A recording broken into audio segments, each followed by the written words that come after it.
The next topic to this is when we do a DR, your production can be all flash. Normally the dependency is if you have all flash in your environment, in the customer environment, you have to have all flash onto the DR also. What we are doing is we are moving your all flash data into a hybrid data at the DR side.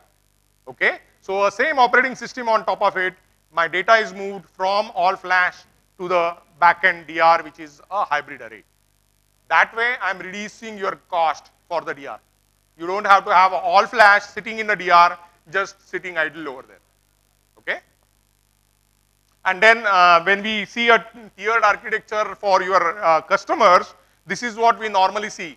You have tier 3 for tape or disaster recovery.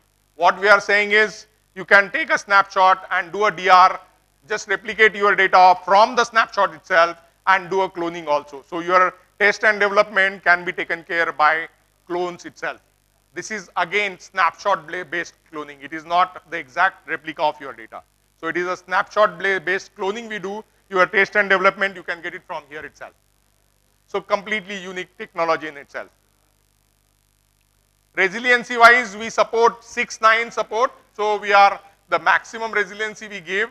We give 3 disk failure protection. So in any case, in a standard RAID configuration, you get 2 disk failure protection.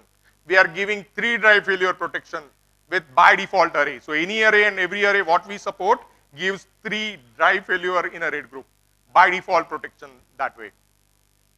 Absolutely everything is integrated in the software itself. So operating system will have snapshot, cloning, clean provisioning, compression, deduplication, replication, encryption at rest, everything is as a part of the operating system.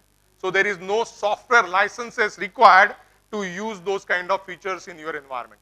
All the features are by default part of the operating system. And then we do a encryption. So basically you can select a volume and you can enable the encryption without having any impact to your performance. Absolutely no extra hardware required for enabling this encryption at your customer's environment.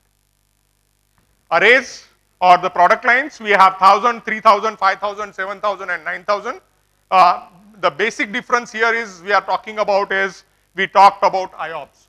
So every array, every box, every system will be related to some IOPS number, which is not possible in a traditional approach. So day 1, you will get this kind of IOPS. We are talking about 35,000 host IOPS.